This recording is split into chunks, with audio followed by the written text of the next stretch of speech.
Filip, lepo, da si uletel. David, hvala. Prinesel sneg v Moravče, kaj pa to? Končno. Končno, malo smo skidali na hiter, veliko pa ni bilo treba, no. Tako da zdaj je že bolj, da se preveša vse skupaj dež, tako da ne bo nič zgleda. Ne bomo mogli mulce niti, a ne? Umavžati konkretno. Ja, niti umavžati konkretno.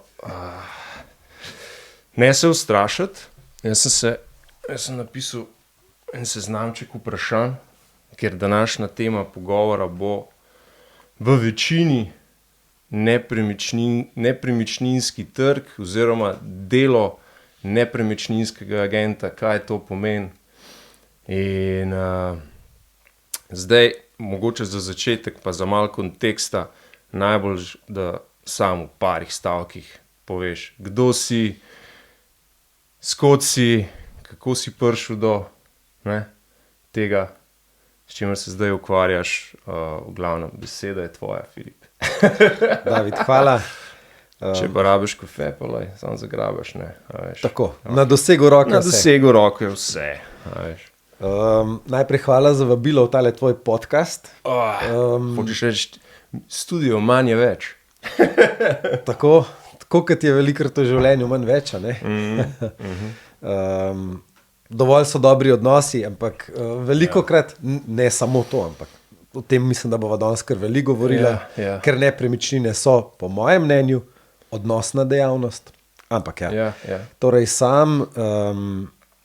jaz sem Filip Firbas, tako kot večina Slovencev, po starših, po poreklu iz enega, iz drugega konca, jaz sem tam iz neke ljukarije, torej neka prlekija in se tam me tja zanaša. Zanimiva mešanica, ne? V bistvu oba sta od tam, ampak jaz nisem tam nič, sem preživel skoraj vse svoje počitnice, ker sta tam zidala hišo, ampak rodil v Ljubljani, ostal v Ljubljani od 90. leta v Domžalah, lih pred vojno menjava in od tam sem gor zrasel, zato tudi seveda, ne. Kar reče nekdo, kako mislim, ko se pogovarjam z nekom in rečem, kjera fora, ne, vsi reče, kaj pa ti to, ne, privleko. Mengšani pa Domžalčani foro še zastopijo. To so mene tudi zezel, kjera fora. Kjera fora. Fora moš reči, ne. Tako, ne. Skratka, to okolje ima te svoje občine, opice, fore in podobno. In to je tudi del mene, tako kot je moja kri, malo bolj poskočne sorte. Sicer pa poročen, mož, oče, 4 otrokom. Živahno, tako. Zaenkrat so vsi še 2 šola obvezna, 2 sta v vrtcu, imam 3 punce, enega fanta.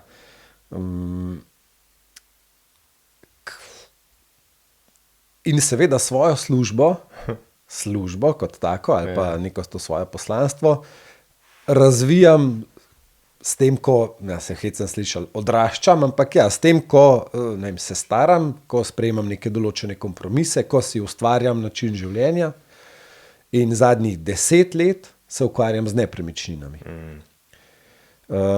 To je bilo v bistvu plod ene strateške odločitve mene in moje žene skupaj, ker prej sem imel bistveno več nekih projektov, mogoče sva tega tudi dotaknila, od glasbenih do nekih organizacijskih in tako, ne.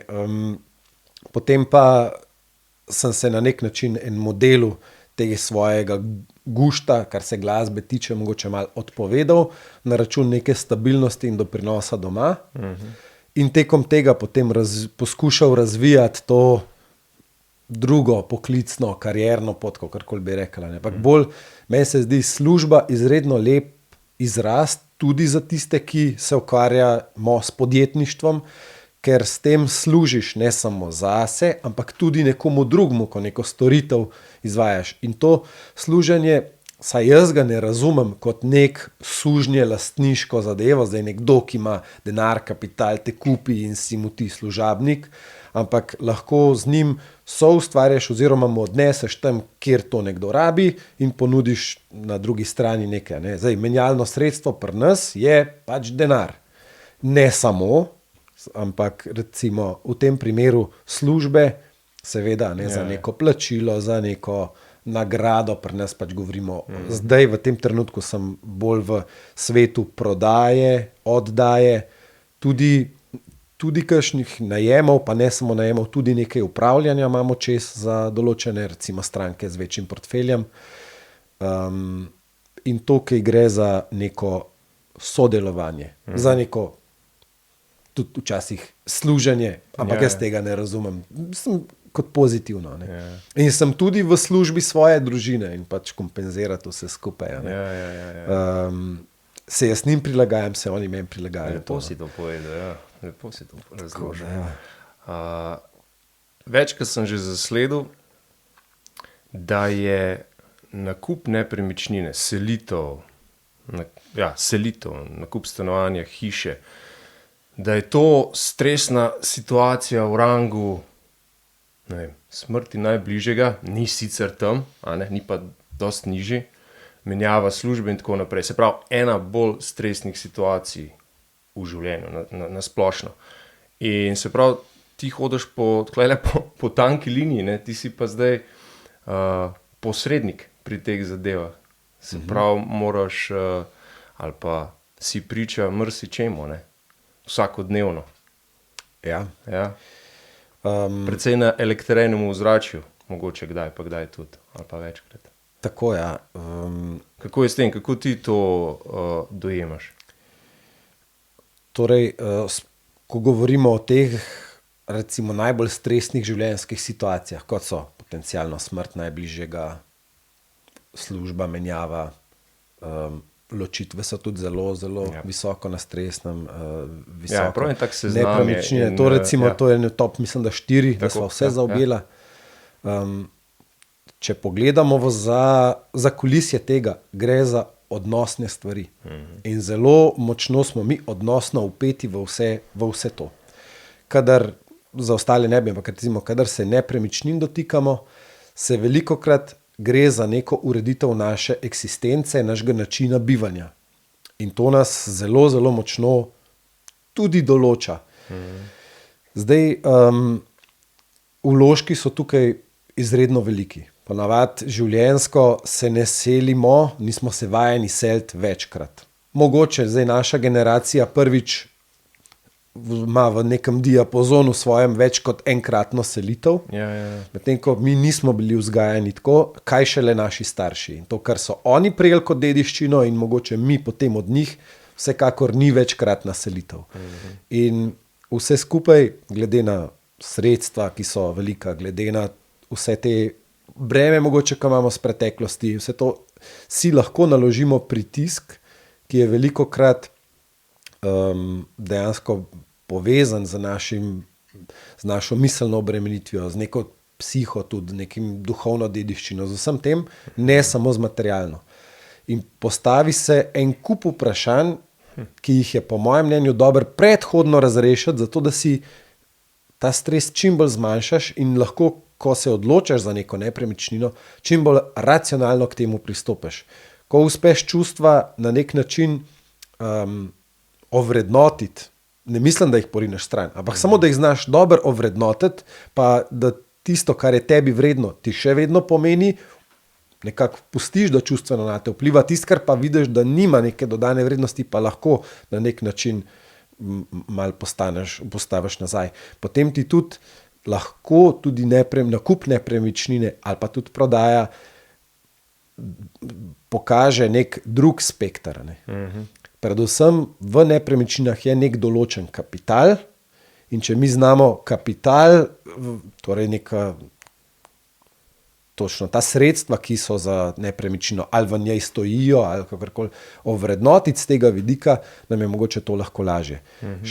Seveda to je zdaj mogoče zadnji korak. Spustil sem to, da če jaz recimo rešujem svojo neko stanovanjsko situacijo, je pomembno, ali sem jaz sam, ali je tle zraven še moja žena, ali so tle zraven še najini otroci, kako bomo zdaj to, ne vem, sem recimo dedič, edini dedič svojih staršev, kako bom zdaj za njih poskrbel, če je neka dediščina zraven, ne vem, žena ima še 3-4 brate, tam je neka druga situacija in to potem kar naenkrat postane veliko bolj kompleksno, kot samo kupiti pa prodati stanovanje. In ko smo pač s partnerji že ustanavljali to našo agencijo, smo v bistvu v štartu rekli, da zaradi kompleksnosti vseh teh situacij vidimo, da na samem trgu nepremičninskem vlada ta zakonitost trga kot tržno, in mi se načeloma kar omejujemo, da ne zastopamo interese strank dveh oziroma ne prevaljujemo nekih svojih storitev za to, da bi bil posel sklenjen, ker če ti rečeš, te bom nekaj zaračunal, pa še bom nekaj zaračunal, se mi zdi, je moj fokus v tem, da samo sklenem posel in ne to, da recimo za tistega, ki bi ga v startu zastopal, naredim maksimalno, kar lahko. In tle smo pač rekli, dajmo mi tole probati zasledovati, da smo z enim in s tistim in do konca in njegovi. In v tem oziru smo takrat potem pred leti štartali. In na kakšen način se pol ti klele vklopiš v to mirjanje strasti pri stranki?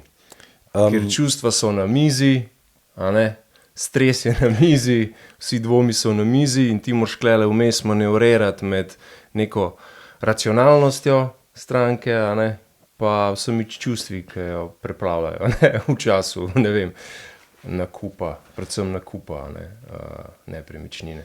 Jaz mislim, da je najbolj pomembno vzpostaviti eno osnovno zaupanje. Ko je to zaupanje vzpostavljeno, so pogovori o tem, pa tudi odločitve lažje. Je pa bistveno drugače, ali nekdo kupuje ali nekdo prodaja nepremičnino. In tudi njun interes je različen. V samem bistvu je isti, priti do nekega ustrezno sklenjenega posla z ene in druge strani, ampak hkrati so lahko pričakovanja bistveno drugačna. In o tem se je dobro predhodno pogovoriti. In tudi mi v bistvu ne sodelujemo čisto z vsako stranko, ker presodimo, da so njihova pričakovanja bistveno predaleč od neke realnosti, ki se na trgu dogaja, je potem tudi vprašanje, koliko v bistvu našega časa se splača sploh v to investirati, ker pri nas velja tako, da dokler posel ni dokončno sklenjen, ni ničesar. Torej mi zalagamo v celotnem procesu svoj čas, tudi denar, tudi za kakšne stvari, ki jih vlagaš, pripravljaš se, z odvetniki dogovarjaš, jih plačuješ in to.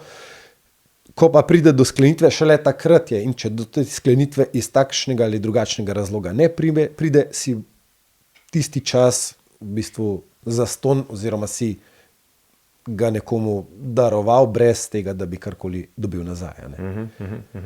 Ko se pa odločite, da boste z nekom sodelovali in greste pač v sklepanje posla, kakorkoli, pa ti recimo vidiš, da ena stvar je za nekoga, kaj v tem primeru narediš, pa da sam tega ne vidi. Recimo stranke ne vidi, ti pa vidiš pismo, saj to bi bilo, si misliš, to bi bilo ta prava stvar zate. Kako klep posežeš ali pa nasprotno, vidiš ti z vsemi izkušnjami, pa to ni zate, pa si misliš, to ni zate, komu to dopoveš? Ali klep pustiš pol tisti, že v štartu, da stranka pove ja ali ne, ali probate skupaj priti do enega konsenza? Jaz mislim, da je moja dolžnost, da to povem, prvič je moja dolžnost, da to povem, hkrati pa pustim svobodo, da nekdo, če tega ne prepozna, mogoče tudi dejansko jaz ne razumem čist vsega v detajle ali pa neke odločitve, potem prepustim to stranki sami. Sicer pa poskušam ne samo na en način, včasih je tisti prvi način, s katerim probaš pristopiti manj ustrezen ali pa neustrezen. Tukaj je pač treba najti neko področje, kjer ti razložiš tako, da oni to razume in ko vidim, da to razume, potem prepustim odločitev in jo tudi spoštujem. Ko enkrat vidiš, da je prišel do tega zavedanja sam pri sebi. Tako. Da reče, razumem, kaj hočeš, to. Ja, ampak jaz se odločim drugače. V redu, odlično. Prav. Tako. Zakaj pa misliš, da je pri nas v Sloveniji taka krčevita navezanost na lastništvo nepremičnine? Jaz mislim, da smo v prvi vrsti dediči svojih staršev, predhodnikov, In to je ena zadeva, kar so tudi oni imajo odnos do tega, kar so mora biti sami ali pa njihovi predniki gradili bistveno drugačen, oziroma dajo en pomen temu, ki ni tržen, ampak je emocionalen dodatek. Po drugi strani neka splošno umankanje poznavanja nekih finančnih produktov, investiranja in nepremičnino kot tako. Za njo slišimo, da je investicija in se nam zdi dobro, da bi mi to imeli, ker seveda tam noter je denar ne zgublja vrednosti v nepremičnini. Te stvari seveda držijo, ampak samo investiranje v nepremičnine je za določene tipe investitorjev, po mojem mnenju. Tukaj imamo pa še cel spekter drugih finančnih investicij, ki se jih lahko poslužujemo sproti oziroma z bistveno manjšimi zneski. In tudi ko gledamo, če svetovno gledamo, kako se gibljajo cene ali pa vrednosti nepremičnin, seveda, tako kot zlato na nek način ne pada, ampak se giba v nekem določenem rangu, malo gor, malo dol, tako na splošno gledano. In so drugi finančni produkti, ki so enako stabilni ali pa celo bolj profitabilni, ki bi se jih pa lahko tudi, kjer imaš pa vstopnico z bistveno nižjim vložkom, kot imaš recimo nepremičnine ali pa zlato. Tako da to je nekaj, kar nam mogoče v splošnem precej manjka na neki tej osnovni bazi, o kateri bi se mogoče lahko pogovarjali bistveno prej, kot se dejansko. Hvala Bogu, se pa zdaj vzpostavlja en cel širok spekter tega, da se govori o finančnih instrumentih, o raznih naložbah, o vsem tem.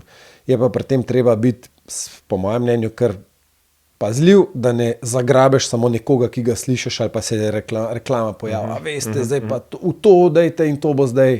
To je to, ne? Se mi zdi, da je ena pametna distanca od tega izredno pomembna. Tudi za nepremičnine. Če nekdo pravi, samo nepremičnine, to je samo to. Ja, obstaja en tak zacementiran rek, nepremičnina se splača. Ne? Zdaj pa, Bog ne daj podvomati v to. Ne? Zdaj pri nepremičnini, če zelo široko gledamo, ali pa tudi pri naložbah, je tako, da ko nekam ti ta denar ali pa ta kapital mogoče vložiš, je njegov namen, da sam proizvaja neka določena sredstva. Zelo plastično lahko rečemo, če jaz kupim sadovnjak, mi ta sadovnjak načeloma prinaša neke plodove oziroma neke sadove, ki jih lahko pol porabim za lastno gušt. In tako je tudi naj bi bilo z vsemi investicijami. In seveda tudi z investicijo v nepremičnine. Ker je treba vedeti, ko investiram v nepremičnine, je sadež, ki mi ga nepremičnina daje, odvisna od tipa nepremičnine. Če sem kupil gozd, potem je sad tega gozda prirast letni, ki ga ima, plus potencial, če jaz tu dam, neka drevesa so za posekati in tako. Še vedno je pa to treba vzdrževati. Torej, na eni strani je nek doprinos, na drugi strani je vzdrževanje. Če imam kmetijsko površino, je podobno. Tam nekaj zraste, dam nekemu kmetu za zakup, mogoče se zmenim za neko malo najemninco oziroma za nekaj zadevo, plus za žakelj krompirja vsak let. Skratka, se pogodim, kaj mi je interesantno. Če imam pa neko stavbno nepremičnino, torej v stavbi, potem je pa sad te nepremičnine najemnina. In ko govorimo o tem, to je pa spet tip investicije v nepremičnino, ki mi daje sad najemnino. Seveda noter tisti kapital ostaja, tako kot če kupam sadovnjak, tista nakupna vrednost je še vedno tam in ko bom prodal, jo bom tudi ven vzel. Tako je tudi v stanovanju. Imam in potem ta kapital mi pač prinaša neke določene sadove, plodove in to je najemnina v tem primeru. Ali gre za poslovni prostor, ali gre za stanovanjski, ali gre za industrijski objekt. In je to. Zdaj pa tukaj je spet treba nepremičnino vzdrževati, pridejo davki in vse to skupaj. Na ta način, če zdaj sva govorila kot investitorja v nepremičnine, in naši starši mogoče, pa tudi mi se moramo tega, oziroma vsi, ki se lotimo investiranja v nepremičnine, je prav, da se tega zavedamo. Vstopnica v ta svet je recimo en večji znesek, potem pa ti prihodki, ki so na nek način, tudi recimo, imamo ta dohodek, ki je naš, od tega je treba nekaj odšteti za vzdrževanje, za davke in to, ampak to je recimo to. Druga pomembna zadeva pri tej stvari je, ko imam jaz nepremičnino, recimo, da imamo stavbno nepremičnino in imamo noter nekega najemnika, mi imamo z njim vzpostavljen odnos. Zato po mojem mnenju je investiranje v nepremičnine tudi odnosna dejavnost. In tip investitorja je lahko odnosen. Ja, gre tudi za to, da lahko nekdo to prepozna, pa najde agencijo ali pa nekoga, ki mu v bistvu rihta celoten posel. Seveda, mogo bo njih nekaj plačati, da se s tem ne ukvarja. Ne? Zato se bo recimo dobiček mu za nek delež zmanjšal. Ampak če splošno govoriva o tem, kar večina nas ljudi, takole bi imeli še eno stanovanje, mogoče ali pa dve, tukaj se moramo zavedati, da s tistimi, ki bodo to uporabljali, je treba imeti vzpostavljen nek odnos. Ja. In to zdaj, ko vse to vzamem v obzir, se potem lažje vprašam, ali je to bolj zame ali ni zame. Ne bi rad rekel, da to ni način investiranja. Jaz absolutno verjamem v to, zato sem tudi v tem noter od štarta že in tudi moj namen je to tukaj narediti neko določeno dodatno zgodbo, tudi z našim podjetjem in tako. Ampak to je nekaj, kar zdaj tekom teh let vidim, da je en pomemben faktor. Ne? Ker marsikdo lahko kupi neko nepremičnino, ker si je našparil, 150,000 evrov, 200. Se pa premalo zaveda. Potem pa pride to, kar ga izčrpava. Pride najemnik, pa gre najemnik, pa novega dobiti, pa je vmes prazno. Pa tako, ne? In to je pa tista izčrpavajoča stvar in meni reče po nekaj letih, jaz imam tega dovolj, jaz bi rad samo imel nekoga noter, da mi nekaj prinašala. Ne? Ja, ko dobiš takega najemnika, ki ti ustreza, je super. Potem to se nadaljuje. Lahko pa so tudi ti vzponi in padci pri iskanju takega. Recimo, Je pa plus te nepremičnine res to, da kadar govorimo tudi o neki inflaciji in vse to, nepremičnina vseeno ti pokriva to izgubo, oziroma kapital, ki je v nepremičnini, ti to pokriva. Ti pa lahko tudi kapital, če imaš recimo 150,000 evrov zdaj v nepremičnini, čez 10 let, jaz ne vem, koliko bo. Ne vem, če kdo ve točno reči, koliko bo, ker ne vemo, kako se bo gospodarstvo dvigalo, ampak vseeno bo neka sedanja vrednost te nepremičnine tudi v prihodnosti, če ne bo kakšne vojne, pa neke radikalne stvari, bo tudi takrat približno toliko, kot je zdaj, torej nominalna vrednost, zdaj tudi takrat bo približno taka. Ne. Če pač vlagamo pa v neke delnice in to, je pa seveda trg se drugače giba. Še vedno pa glede na to, kako zdaj gledamo, lahko je neka vzporednost. Tam so naložbe malo, recimo še, oziroma neki dobički lahko malo višji, odnosno se s tem ne ukvarjaš, ampak ko pa prije do nekega padca, je pa tam tudi večji kot recimo pri nepremičnini. Ne? Pa če greva nazaj na ta bivanski aspekt, ne toliko investicijski. Okay. Zakaj je pri nas zakaj se pri nas najem še vedno gleda drugače kot v nekaterih tujih državah, ker je tega občutno več? Ne? Zakaj je treba imeti nepremičnino, ne pa iti v njo in jo najemati, tudi dolgoročno? Kaj ne zadržuje, oziroma plusi, minusi lastništva, najemnine, a ne, v parih stavkih, čistko? Težko bi podal sam en odgovor, to je pa za to. Ja, to verjamem, ja. Vsekakor bi pa rekel, da si nismo vzeli v štartu dovolj časa, da bi preračunali, koliko, recimo, če imam toliko nekega mesečnega prihodka, čez 30 let, ali plačujem mesečno najemnino po toliko, ali pač recimo, kje je zdaj ta razlika, ali se mi to splača, ali se mi ne splača. In tukaj je tudi ena stvar, o kateri bi bilo po moje dobro govoriti, stil življenja. Zdaj imamo res različne stile življenja. Nekomu paše, da obdeluje tisti svoj vrtiček in potem ne vem, obrezuje drevesa, da lahko postavi nek bazenček sprednji. Nekomu drugmu je ta stvar v breme in mu je ustreza, da lahko zapusti tisti zaklene ključavnico, vzame, ne vem, smučke v avto, se odpele, tam 2-3 dni biva v enem neki koči, pride nazaj, počaka ga točno tisto, kar je, če mu streha pušča, upravnik poskrbi, če pač ve, da bo dvigalo ga pripeljalo kek, če ne bo to, pa bo sosednje. In on pač mesečno plačuje tiste stroške, ki so, ima tisti svoj mir za svojimi vrati, je absolutno gospodar in nima tega bremena, recimo vzdrževanja. Mogoče tudi nima afinitete do tega. In to so različni stili življenja, ne samo v službi, ampak tudi izraven.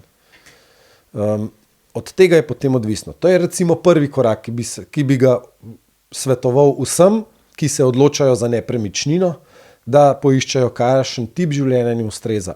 Eno je hiša z vsem tem, kar pač prinaša, na 10 let, a pa na 20 let bo treba 30 mogoče menjati streho, fasado, ogrevanje se bo spremenilo, ne? Naši starši so dajali na drva, vmes je prišlo peleti, tako, pokvari, razbije, okna zamenjati, vse to, kjer je v nepremičnini seveda dobro to predvideti. In če mi zdaj kupujemo neko hišo, lahko tudi rečemo, zdaj sem jo pa zrihtal, zdaj sem pa za 20 let frej. Bistveno bolj bi bilo reči, zdaj pa bom jaz za 20 let dajal en delček na stran, zaradi tega, da me takrat ne bo usekal, ampak da bom že imel nekje prešparan, nekje namensko za to. Jaz mislim, da je to izredno dobrega pomena.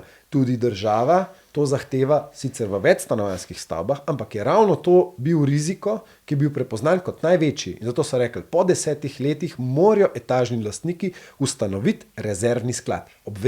Obveza. Mimo tega ne gre, neka majhna plačila so noter, vsi morajo plačevati v to, ravno zaradi tega, ker ko pride do investicij, ko pride do tega, da življenjska doba strehi preteče, pa res začne puščati, da je tam neka namenska sredstva za vzdrževanje teh grobih stavbnih, teh osnovnih elementov stavbe.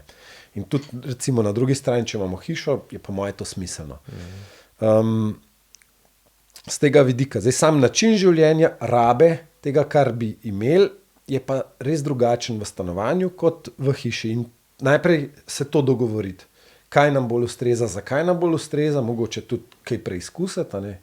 Mi dva ženo sva živela, jaz sem prvič živel pol, ker smo se preselili za nekaj časa v eni vrstni hiški, prej sem skozi bil v stanovanjih, zdaj tudi živiva v stanovanju.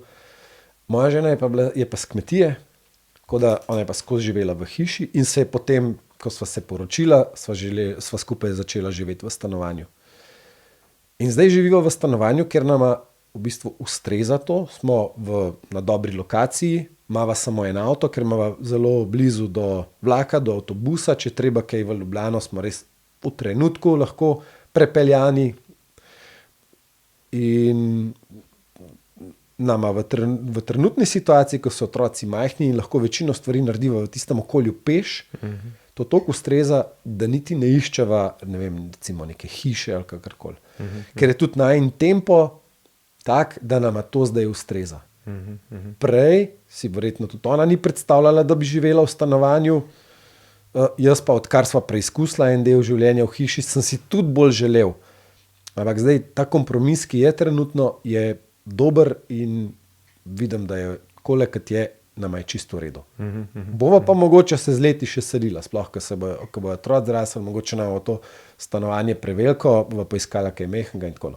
To je pa stvar najnega sprotnega dogovora naprej. In če si recimo v najemu, ves ta čas imaš veliko bolj razbremenjen, ne? A je tako, lahko en pogled. Tako, predvsem je odvisen, kakšen odnos imaš z lastnikom vzpostavljen. Če imaš v redu, in je to neka vzajemnost potem, ja. Najemniki pa tudi imajo lahko velike težave, zato tudi vidim, zakaj se mora biti pri nas odločajo za nakup, da so ti dolgoročni najemi precej bolj vprašljivi kot v tujini. V tujini nek lastnik, investitor investitor da bo njegova nepremičnina lahko oddana za v bistvu celo obdobje njegovega življenja in to je namen nepremičnine, ki jo ima. Ne bo vsakič iskal maksimalnega dobička, ampak bo iskal nekoga, ki bo tam res dolgoročno, mogoče bo celo življenje tam noter, podedovali bojo to njegovi sinovi lastniki in bo imeli nek prihodek. Ustrezen, korigiran z neko inflacijo vsako letno, ampak ne pa oderuški. In je ta trg bistveno bolj razvit. In to bo v bistvu tako zelo dobra ponudba, bo, da se tistemu, ki bo pa tam noter živel, bo rekel, cena nepremičnine je recimo toliko velika, da se meni bistveno bolj splača plačevati najemnino, biti dolgoročno noter, ker mi bo ostalo mesečno bistveno več za živeti, kot če bi nekje drugje kupil.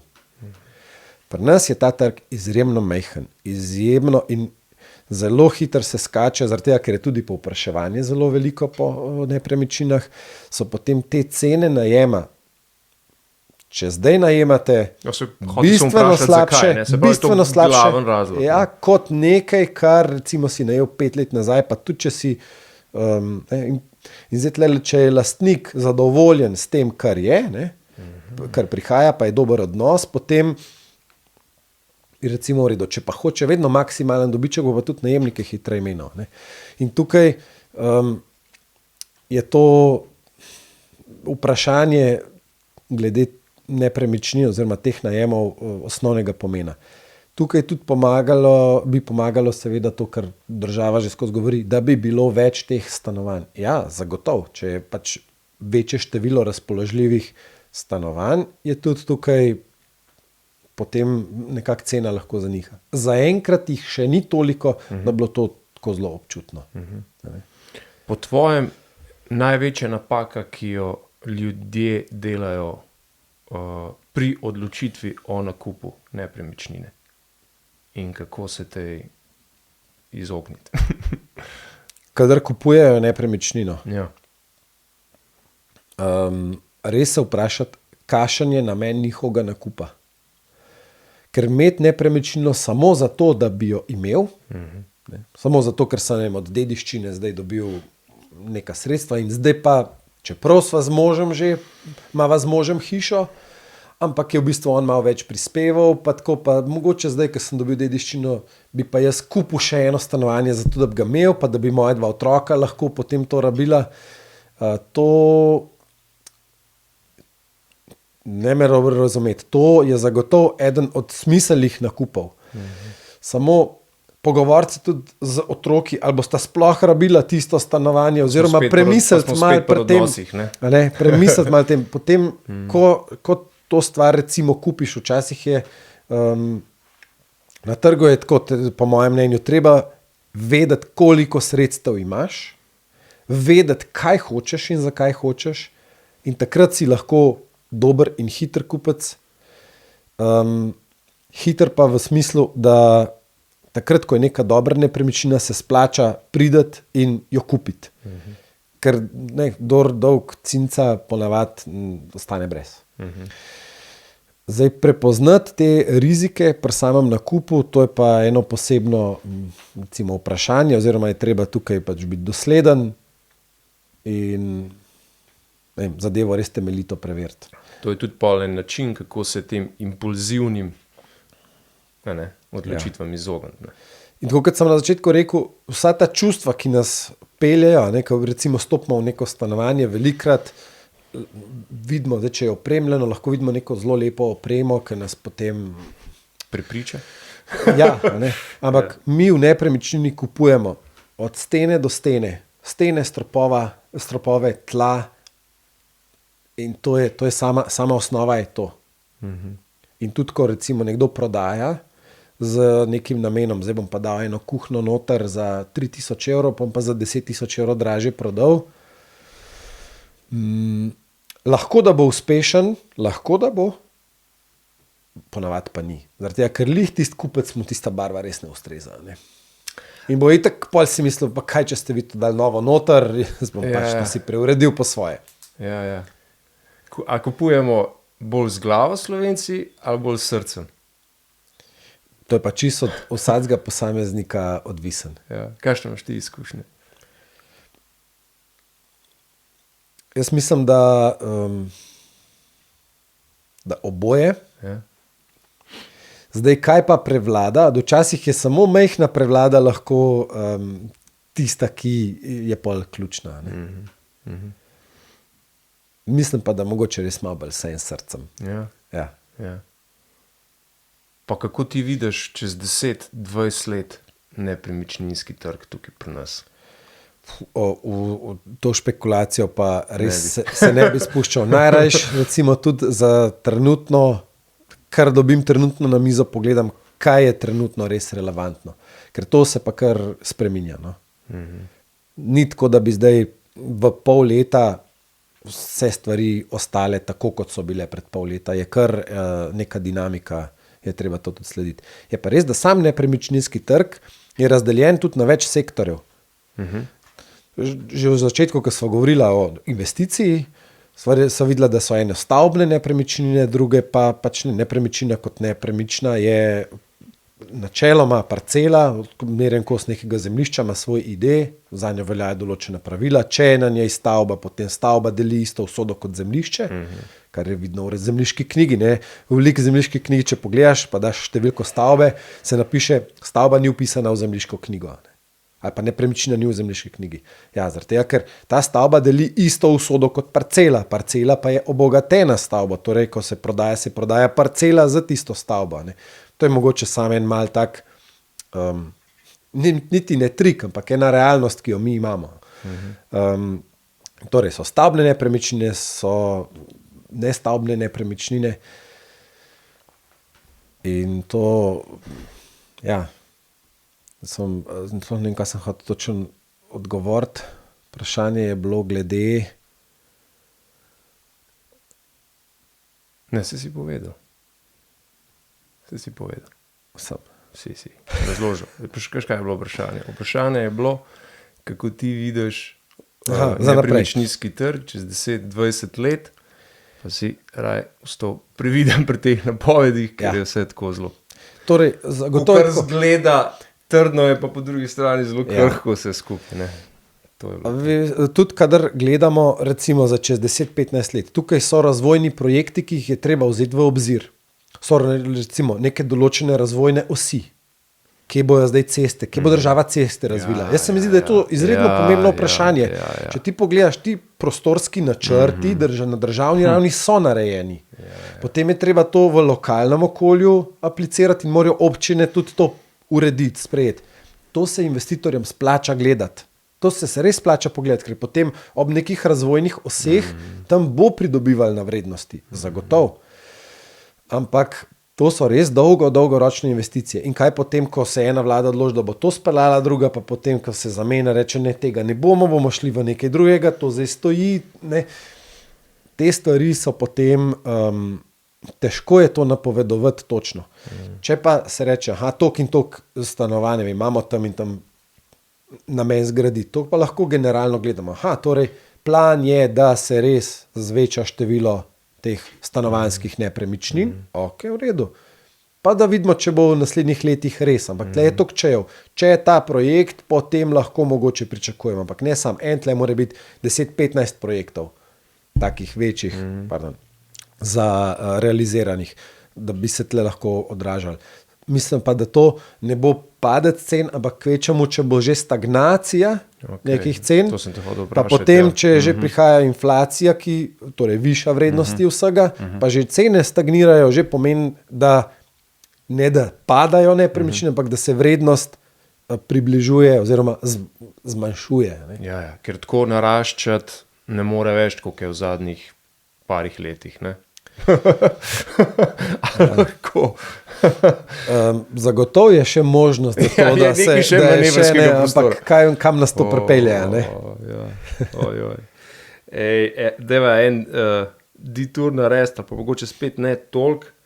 Jaz sem en intervju prebral tvoj, in v katerem si navedel, da te je v življenju močno, da so te v življenju močno oblikovali tudi skauti, pa župnija, pa katoliška mladina, pa tečaj IFFD, če to malo razložiš. Pa če poveževa vse to, kako je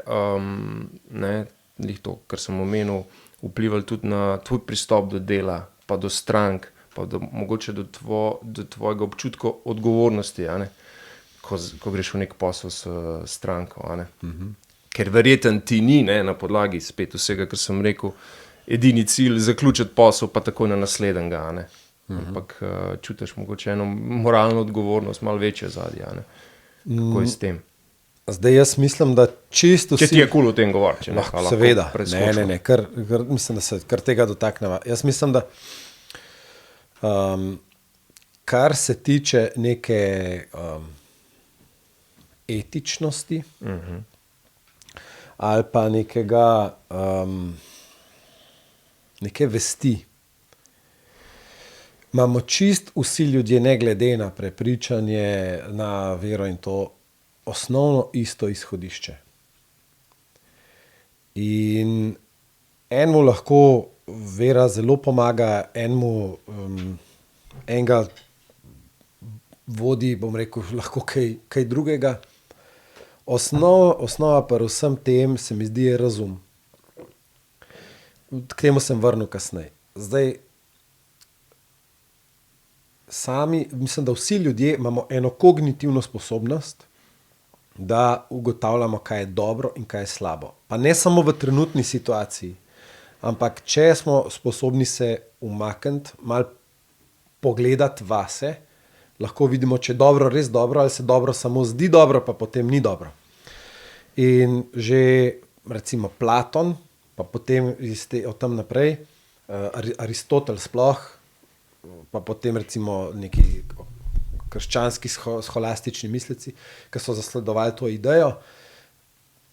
Že iz antike je bilo govora o tem, kaj je dobro in kaj ni dobro, in se rekel, da v človeku, oziroma da ima človek ene vrline, ki jih lahko razvija. Tako kot lahko mišico treniraš, tako lahko treniraš kreposti oziroma vrline. In so rekli, 4 so osnovne stvari, ki so dojemljive z razumom, ne glede na to, kje se človek nahaja, kakšno ima izhodišče, ali versko, ali tako, seveda nekaj sooblikuje, ampak to so 4 temeljne, ki jih ne glede na osnovno prepričanje človek sposoben dojeti. In to so, kaj je razumnost, kaj je pogum, ali pa srčnost, recimo, se pa premikali pogum, srčnost, kaj je pravičnost in kaj je zmernost. In te 4 stvari so vsakemu človeku, zaradi tega, ker ima razum, dojemljive. Kje je zdaj točno ta meja, recimo za nek pogum, kjer je predrzen ali pa preveč bojazljiv, je meja, ki jo je težko določiti, unikum, vedno za vse enako. Univerzalno. Vsak ima, lahko bi, nekaj se ti recimo o teh stvarih razmišlja, je nekje, kjer je absolutno, ampak nam dojeti vedno absolutno je v bistvu zelo težko, če nismo dovolj odprti. Ker recimo, če se pogledamo na področje neke zmernosti. Nekdo, ki je hud športnik, ki se pripravlja, ki ima veliko fizičnih naporov, ima drugače sestavljeno prehrano, kot nekdo, recimo, ki je že v letih, ki je star, ki ima drugačen metabolizem. In že količin ne moramo primerjati, reči, kaj je zdaj za njega zmerno, oziroma a je univerzalno zmerno za oba, isto ni. Je v bistvu individualno. Je pa še vedno tista zmernost univerzalna tako za njega, kot za njega, čeprav ne govorimo tle samo o količinah, o pomenu. In na podlagi recimo tega govorimo tudi o nekem razumu kot razumno. Kaj je zdaj razumno v neki določeni situaciji? Kako se pustim prepričati, oziroma ne da se pustim prepričati, kako lahko ta neko razumen predlog ali pa razumnega sogovornika obravnavam, pa njegove trditve ali pa ponudbe, ki jih ima idejne, tudi dejansko sam vrednotim in jih ugotavljam, ali imajo tako težo ali ne. To je stvar, ki jo pač imamo vsi možnost dojeti, in jaz sem šel skozi vzgojo, ker mi je bilo to na nek način prikazano. Mogoče so bili skavti ena taka organizacija, kjer sem to doživel tudi skozi prakso.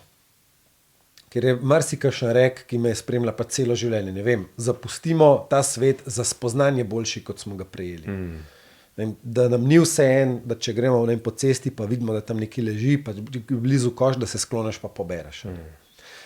To je zdaj tako. Ja. Ampak po drugi strani gre tudi za druge odnosne stvari. Poleg recimo skavtov je tle še ogromno nekih drugih dejavnosti, pa je bila stična, pa so bile določene animatorske stvari, kjer so me skozi prakso v bistvu peljale do nekih vprašanj o samem sebi, o stilu življenja, o načinu življenja, ker sem pol tudi ugotovil, da velikokrat nimam jaz odgovora, je pa moja dolžnost, da se od njih sprašujem. In včasih že globina vprašanj ali pa možnost različnih odgovorov, ki jih vidim, me pomiri, ne morem tega sam zapopasti dokončno v celoti zaobjeta.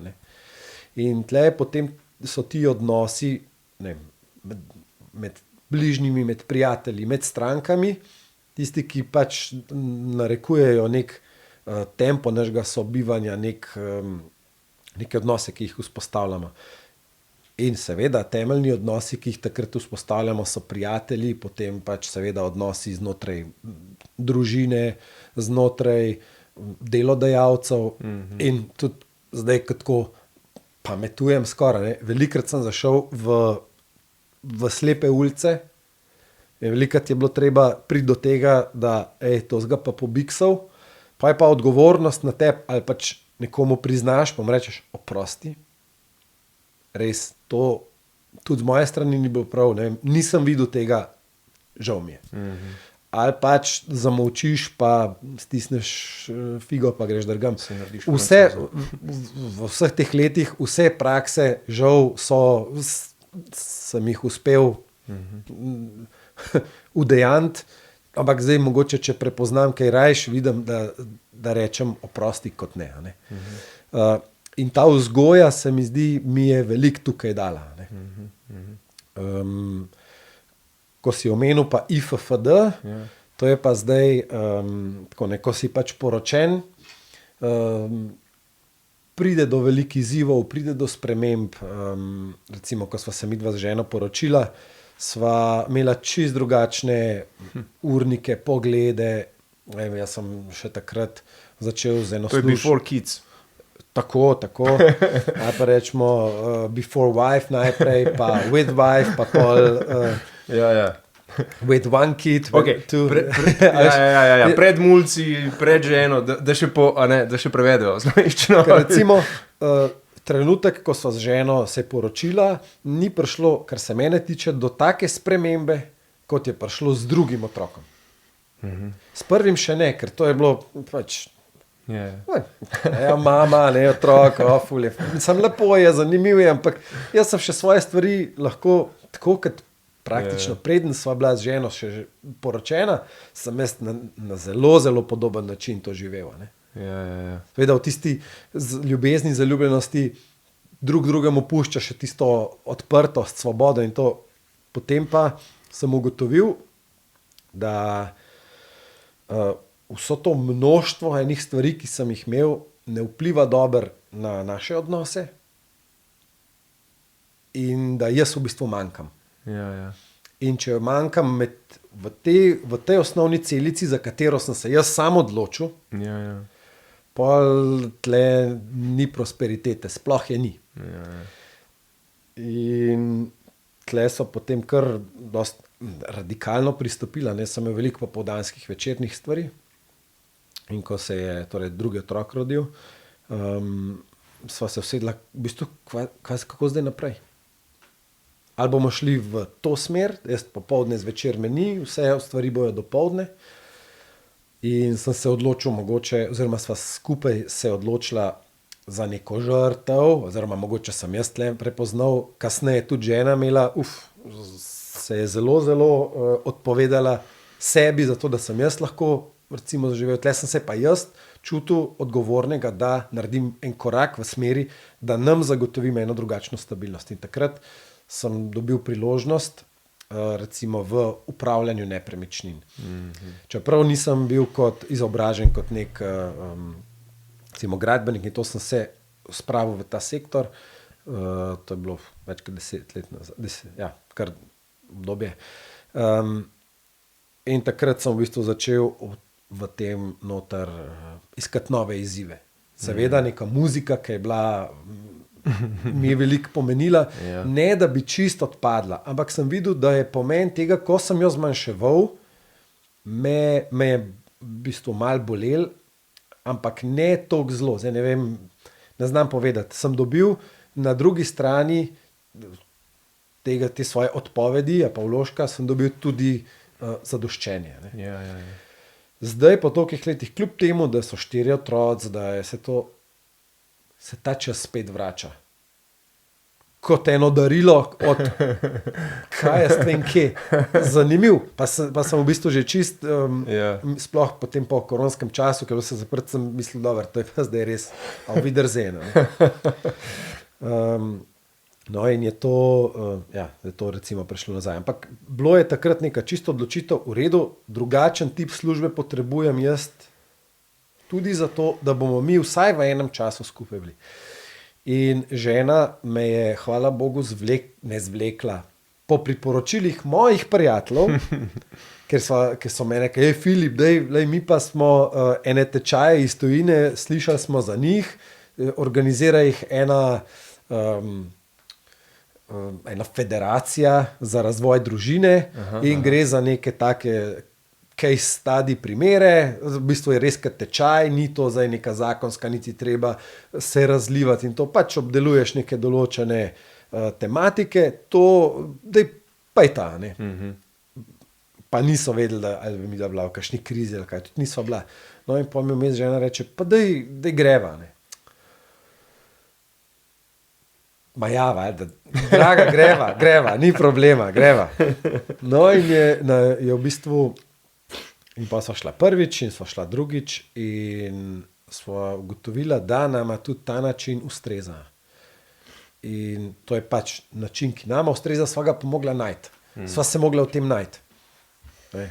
Načeloma obiskujeva tudi neko zakonsko skupino in tako, ampak recimo ti tečaj in to se kvečem dopolnjujejo. Tukaj gre malo bolj strokovno v to, da te sprašuje, kako si organiziraš čas, kakšne odnose razvijaš, a imaš nek plan narejen, svoj osebni, a imaš tudi plan vzgoje narejen, a veš, kaj te pri vzgoji čaka, a veš, kaj te čaka, če vzgajaš to odnosno z ženo, kaj pa starimi starši, in to je tako, recimo, veliko enih vprašanj, ki jih sproti naslavljaš, ki se sproti spreminjajo, ampak je predvsem dober kot nek preventivni sistem, ko pač pride do določenih situacij v šolah, spolnosti in z tega. Mi smo to že doma, se med seboj o tem predhodno pogovarjali. In recimo tudi otroci pridejo in ni za njih to nekaj novega, ali pa kar bi zvedeli od nekoga drugega, ampak je to nekaj, kar je že stvar. Ne? Na drugi strani tudi to uravnoteža moje poslovno delovanje. Seveda, moja osebna, matična zadeva je družina. Torej ta družina, ki sem se jo odločil ustvariti z ženo. In ta naša služba ni nepomemben, je v bistvu nekaj, kar je prepleteno s tem. In je moja odgovornost, da sooblikujem to tudi z ženo in žena z mano in tukaj pač prije do teh prepletanj. ki so v tem tipu, recimo kot agencija ali pa kot načinu v posredništvu, lahko popoldanski, lahko večerni, lahko dopoldanski. In je pač stvar, ki skupaj živi, kjer se ona meni tudi precej prilagaja.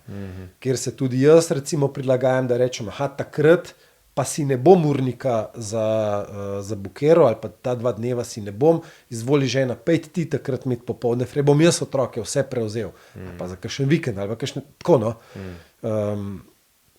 Tako da to. In recimo ti tečaji so nama pomagali sam odpreti ta vrata, zdaj pa na nama, kako to razširiti obzorja, ne? Pa spraviti v prakso. Spraviti v prakso. Tako da to. Po tvojem mnenju, a dom si ustvariš sam, ne? Če greva hiša versus dom, ne? O tem je dosti debate. A si ustvariš sam ali nekaj, kar se spontano zgodi? Torej, jaz mislim, da dom soustvarjamo z odnosi, ki jih imamo v tisti stavbi.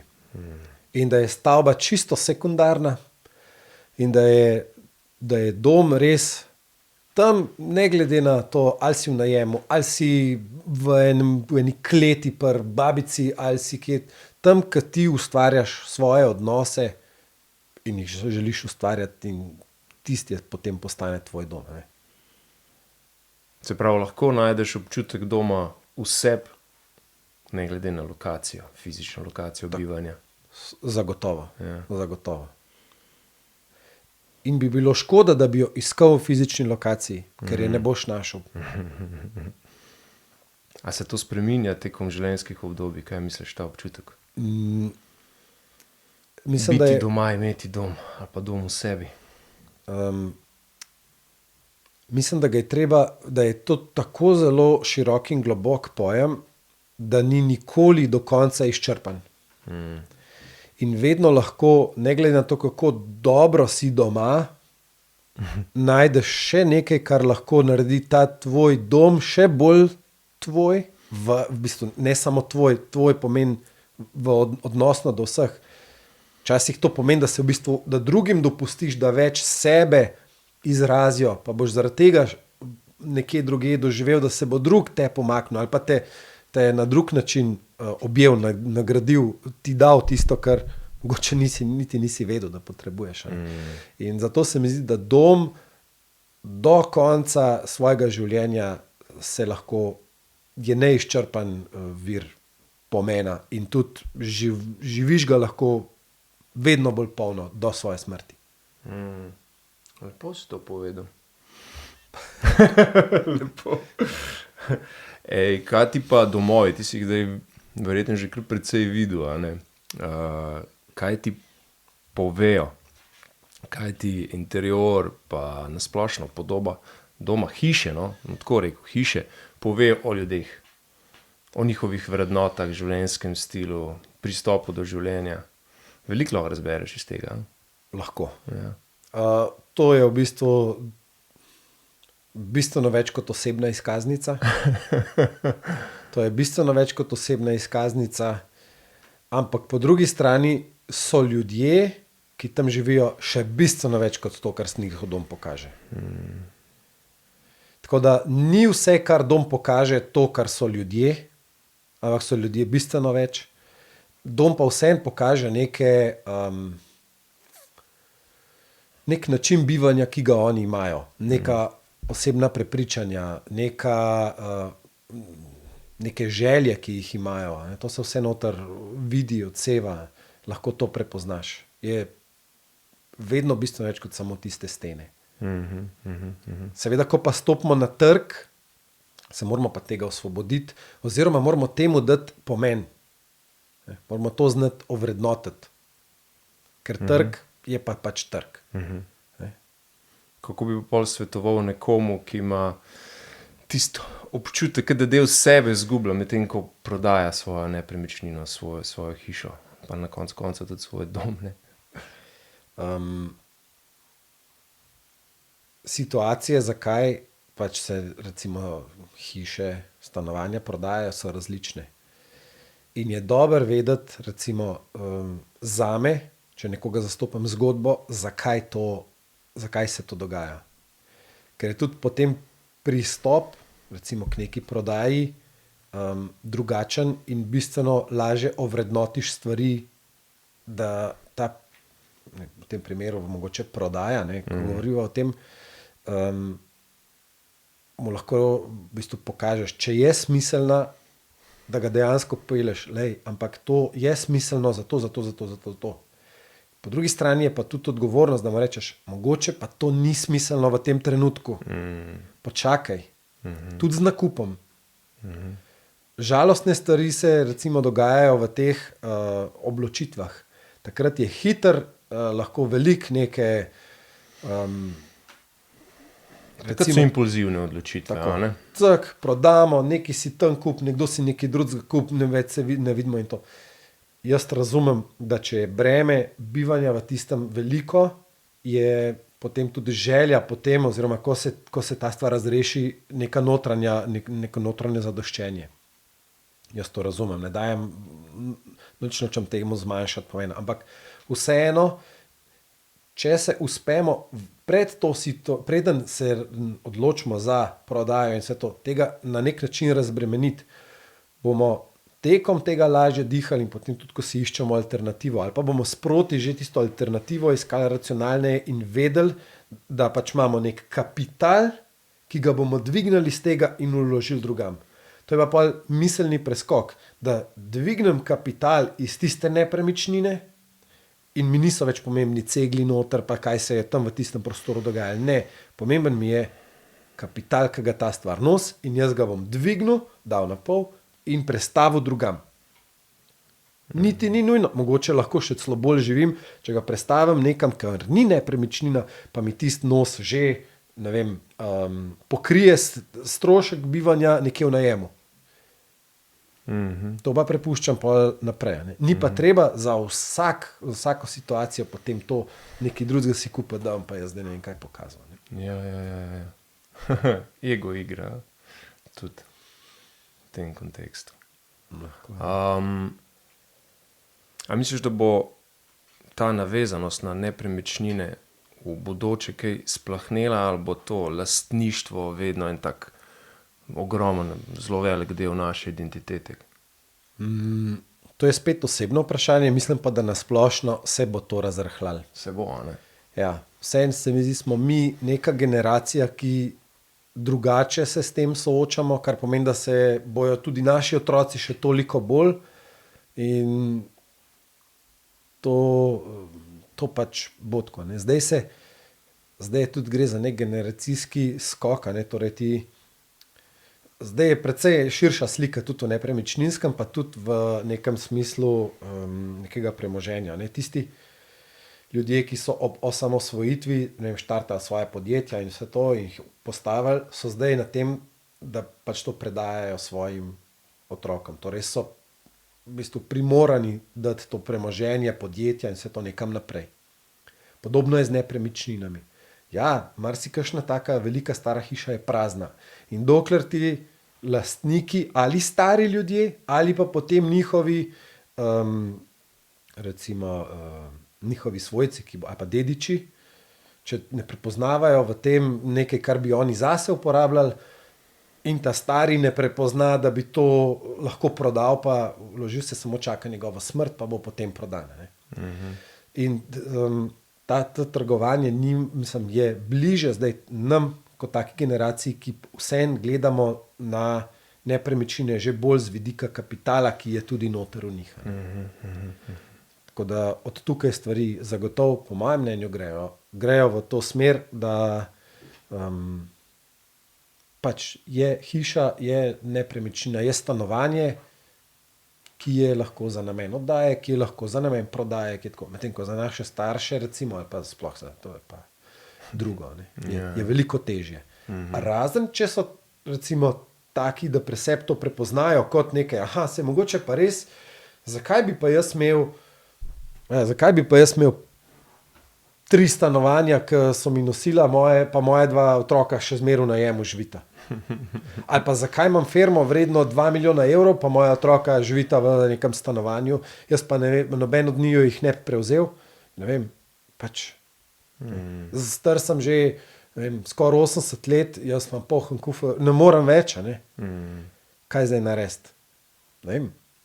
Ti ljudje se dejansko soočajo s takimi vprašanji in verjetno, zdaj, če bo najdu rešitev v tem, da svoj delež ali pa svojo firmo proda nekomu, pa potem s tistim reče, draga moja otroka, tlele pa zdaj vajna dediščina, uredita si bivanje. Kaj bi bilo pa tvoje sporočilo tistim, ki želijo pristopiti k temu poklicu, ki ga ti upravljaš? Nepremičninski agent. Predvsem, Kako se lahko lotite? ja, predvsem je to tek na dolge proge. In, Koliko imaš kaj drugega v življenju? ja, in je lahko zelo izčrpavajoč na začetku, ker veliko jih pričakuje, da bo postali agenti in bojo pol v 2 letih poharali vse. Tudi to je mogoče, so tudi zelo agresivni načini pristopa, sklepanja poslov in tako da to zagotovo je mogoče, ampak tukaj potem ni ne petka, ne svetka in se človek ne samo izprazni, izredno veliko jih je, ki v tem poslu ostanejo zelo kratek čas. Ker potem slej ko prej prideš do neke luknje, ko ni poslov, ko ni partnerjev, ko je treba to pridobiti. In tista obdobja so izredno težka. To so izredno težka in kolikor si prej imel neke dobre posle, potem ostaneš v bistvu brez tega in ta je luknja. Takrat, ko imaš si toliko zasičen, da komaj podelaš lahko, potem pa je kar ena luknja. In tukaj je v bistvu ta neka kontinuiteta, zmernost v celotnem tem procesu v bistvu je kar pomembna in potrebna. Ne. Imeti tudi dobro zaledje, ne vem, od pravnikov do podjetja, s katerim sodeluješ, da ti tu znaš, dober je, v redu je, ali pa da tudi recimo če več poslov sprovedeš, da ti mogoče ponudi, daj ti to počasi, si ta zaslužek, ki si ga pridelal, počasi ga amortiziraj, ker mogoče pa pride obdobje, ko ne bo, pa da ne zapraviš v bistvu hitro neke stvari, ki se zgodi lahko. Ne. Je pa tako, posli, da se realizirajo, včasih tudi kar dolgo časa trajajo. In nekdo, ki štarta z nule, velikokrat lahko kar nekaj časa ne dobi posla, pa potem preden se izpelje, je lahko tudi obdobje pol leta, 1 leto, od česa v tistem času živi. To je pač stvar mogoče, ki jo je treba nagovoriti. So tudi taka podjetja, ki vzamejo, te zaposlijo, pa potem pač imaš nek manjši dobiček pri tem, kar generiraš. Ne? Ključno je pa, da se zavedajo vsi, ki se od tega lotili, oni bojo mogli generirati svoj lasten posel. To ni tako, zdaj pa jaz sem rad agent, zdaj bojo pa meni dajali nepremičnine, pa jaz jih bom tržil naprej. Ne? Je to kar po mojem pomembna stvar za nekoga, ki se loti. Fajn, da se izpostavlja. Pa hkrati so tudi posli, ki so zahtevni, ki ti vzamejo veliko časa, pa zelo malo recimo prinesejo potem neke financ nazaj. Ne? Prej si rekel, se bojo izčrpala, ne? Oziroma moraš merkati, da se ne izčrpaš. Ne? Smo v takem fohu, da tako rečem. Pa zate smo slišali, koliko pomembna ti je družina, pa tam veliko črpaš normalno. Kako pa še poleg tega se sproščaš, iz kje črpaš energijo, s čim se baviš, kaj Filip počne v prostem času? Brenka na kitaro. Ja, zdaj spet. In je to zelo, zelo lepo, tudi v bistvu žena me precej podpira, no, mislim, me zelo podpira pri tem. Podpira me tudi pri tem, da migam, da se ukvarjam s športom. Tukaj sem v zadnjem obdobju res slab, res. In tukaj je zdaj tudi priložnost, da se izboljšam in je tudi želja, da se izboljšam. Iščem pa načina. Ne. Meni je veliko pomenil, da ne vem, igre žogo, interakcija, nogomet, košarka, odbojka, tenis, to je, gremo, gasa. Ne. Težko je najti za tako obliko športa v vsem tem, kar je neko kontinuiteto, neko ekipo in vse to. In če je to toliko zvečer, da mi potem, ali se mi bi bil noč preveč potegnil, ali pa imam zjutraj recimo težavo in vse to. Mogo bo šaltati na individualni šport. Oziroma recimo tek, a ne? Tek. Jaz načeloma sem bolj neke eksplozivne sorte, sem imel hitri štarti, to, ne? Kar pač je, terja nekaj več vložka z moje strani. To je pa to, no. Imam pa k sreči ženo, ki nas zvleče ven, ne glede na vreme, ne glede na vse. In se tudi, seveda, zdaj, vsi smo se toliko navadili, da tudi mi rečemo, ja, seveda, gremo vsi ven za pol ure, ne vem, in gremo, ali sam hoditi, ali časih pod koš, ali tako. Si pa včasih z ženo organizirala, recimo dopoldne, tudi prej, ko sem bil še v bolj redni dopoldanski službi, sem včasih vzel dopust, samo zato, da sva midva dopoldne šla nekam v en hrib ali nekaj. Ne. Ker je bil čas, ki ga midva rabva zato, da se posinkava, izredno pomemben in tistega popoldne, pa zvečer, ki si izmatra, ni to kakovosten. In je bilo treba dejansko si vzeti čas, odmeriti, vzeti dopust, ki ga ni bilo sicer veliko, ampak je to bilo bolj pomembno, kot potem biti 3 dni dlje nekje, ker so pač tisti privezi vmes bili tako. Drugač pa ja, kar se tiče neke osebne rasti, jaz sem bil vzgojen v tem nekem krščanskem, katoliškem okolju in moram povedati, da sem tudi tukaj našel potem neko to nadaljevanje te poti in tle tudi vidim, da mi pomaga, da recimo grem kdaj med tednom lahko k sveti maši, to je tudi čas zame, lahko, ali pa ne vem, k spovedi. To so pač ene stvari, ki meni pomagajo najdeti, ali pa tudi molitev, premišljevanje, branje svetega pisma, je nekaj, kar me v sami osnovi, se mi zdi, mi daje en trdnejši privez. No? Tako da to je nekaj takega, ja, kar Super. probam. Super. So pa tukaj boji, ne? Tako kot to so odnosni boji s samim seboj, recimo z Bogom, ja, tako no. Ja. Imaš svoj najljubši citat? A iz svetega pisma? Lahko, svetega pisma je spet zaenkrat mi je recimo en tak latinski, ki sem ga večkrat, enkrat v srednji šoli sem ga slišal in me je tako homo sum nihil homini a me alienum puto. Okay, to je, ja, torej, pomeni to, človek sem, nič človeškega mi ni tuje.